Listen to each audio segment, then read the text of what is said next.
मैं Vinod Kumar Singh, PS college Hisua, Nawada Magadh विश्वविद्यालय बिहार की ओर से हिंदी विभाग में आज मैं पुनः उपस्थित हुआ हूँ। एक लंबे गैप के बाद हम कह सकते हैं, जैसा कि आप सब जानते हैं कि अंतिम हम लोगों की जो बातचीत हुई ऑनलाइन, वो बातचीत 18 तारीख को लास्ट हुई है। मतलब अंतिम बातचीत हम लोग 18 तारीख को किए। इसके बाद 19 तारीख से लेकर 22 तारीख तक कार्यालयी ड्यूटी थी, अर्थात कार्यालय में सर्विस देना था, कार्यालयी सेवा में मैं लगा हुआ था। तो ये 4 दिनों तक अपना कार्यालय की सेवा हम दे करके फिर 5वें दिन संडे अर्थात रविवार पड़ गया। उस दिन के बाद आज हम लोग सोमवार को अर्थात 18 के बाद सीधे 24 तारीख को हम लोग मिल रहे हैं। एक लंबा गैप हुआ। इस लंबे गैप में इस लंबी जो एक पार्ट है, उसमें आप देखेंगे कि हम लोग जहाँ पर छोड़ दिए थे, यानी भक्ति काल में पहिया, जो रथ की पहिया है वो फंसी हुई थी। भक्ति काल के कीचड़ से पहिया को अब निकालना है, जहाँ कि आप सब जानते हैं कि कृष्ण काव्य पर हम लोग बातचीत कर रहे थे। कोरोना काल में आप जानते हैं कि क्लासेस नहीं लग रही है, यानी कि कक्षाएं क्लासरूम में यानी कि कक्षा रूम में ऐसा कोई व्यवस्था नहीं है इस तरह की कि वहाँ पर कुछ की जाए। तो ऑनलाइन सारा कुछ चल रहा है। कार्यालय सेवा में भी कोई खास काम नहीं था, सिवाय कुछ ऐसे वर्क थे जिसको निपटाना था। कुछ ऐसा काम पड़ गया था यूनिवर्सिटी की तरफ से, यानी कि जो विश्वविद्यालय का जो ऑर्डर था उसके हिसाब से। तो उसको करने के बाद हम लोग उपस्थित हुए। कड़ी को जोड़ने का काम आज करना पड़ेगा, और जब कड़ी टूट जाती है तो उसको जोड़ने में थोड़ा सा समय लगता है। उसका एक सामंजस्य, उसकी एक मजबूती, उसका एक विचार, वो सब सेट करना आसान नहीं होता। कृष्ण काव्य पे हम लोग बातचीत कर रहे थे, और उसके अंतर्गत हम लोगों ने वात्सल्य पे बातचीत की थी। हम लोगों ने उनके बचपन के बारे में बातचीत की थी।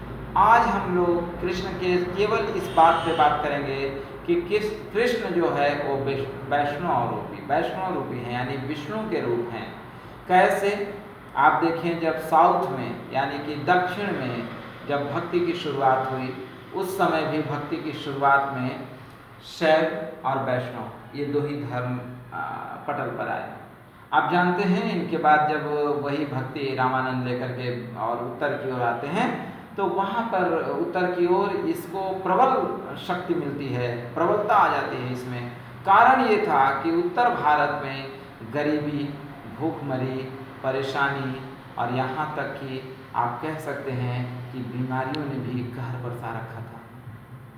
दक्षिण के मुकाबले उत्तर की परेशानी ज़्यादा थी। और आप जानते हैं कि जब भी किसी चीज़ की बीज अगर बोई जाएगी और उसका उत्पादन होगा और वह प्रबल रूप लेगा, तो वो हमेशा संघर्ष और दुख में, क्योंकि बिना दुख के सृजन नहीं हो सकता, और बिना संघर्ष के सृजन नहीं हो सकता। दोनों चीज़ें, संघर्ष और दुख, ये दोनों चीज़ें उत्तर में व्याप्त थी। और यही कारण है कि उत्तर में भक्ति ने पूरी तरह से अपनी जो रोशनी है, अपना जो उजाला है, वो इतना तेज फैलाया कि पूरे उत्तर भारत को अपने गिरफ्त में बहुत जल्द ले लिया। वहाँ पर कबीर जैसे लोग आ गए, तुलसी और सूरदास जैसे लोग, जायसी जैसे लोग, बड़े बड़े लोग भक्ति के रस में नहाए हुए, डुबोए हुए देखे जा सकते हैं। और इतना ही नहीं, रीतिकाल तक आप देखेंगे कि कृष्ण और राधा के बारे में पूरी चर्चा होती है। इसका मतलब ये हुआ कि वैष्णवी इस रूप में आप देख सकते हैं कि दक्षिण के बराबर नहीं बल्कि उससे ऊपर उत्तर की भक्ति बढ़ गई।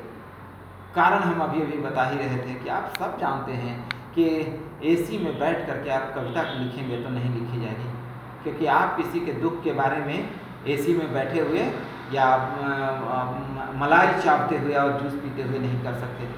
उसकी अनुभूति होनी चाहिए, उसका एहसास होना चाहिए, और वो एहसास उत्तर भारत में था, क्योंकि उत्तर भारत में मुगलों का शासन था। और केवल मुगलों का शासन नहीं, उस शासन के तहत जो परेशानी थी, जो कष्ट था, वो बहुत प्रबल था। और इसके कारण भक्ति ने बहुत अलग रूप ले लिया। रामानंद को दक्षिण के मुकाबले उत्तर का जो भक्ति है वो बहुत तेज़ी से भाग गया। और यही कारण है कि रामानंद उत्तर भारत में अपनी भक्ति का प्रचार और प्रसार करने लगे।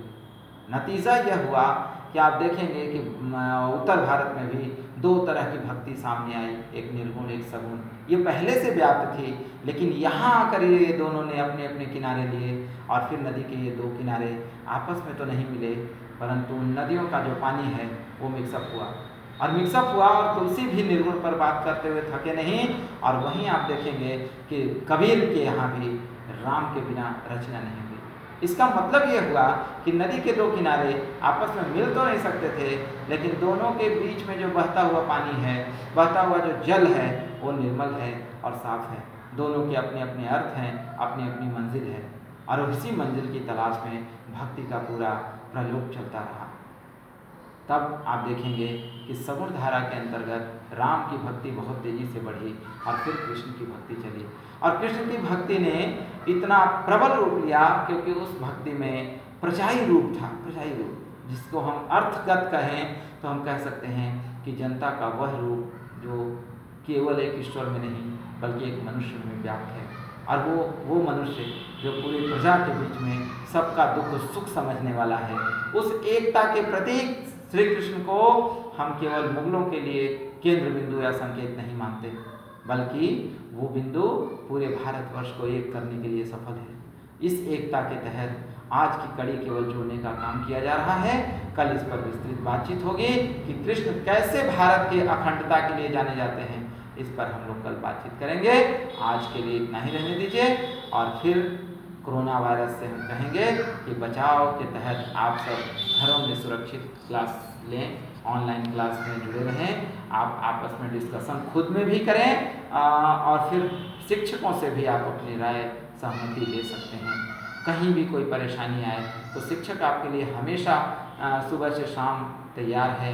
हाँ, बस इतना है कि वो सामने नहीं है, ऑनलाइन है, या तो मोबाइल के तहत है या टेलीफोन से जुड़ा हुआ है।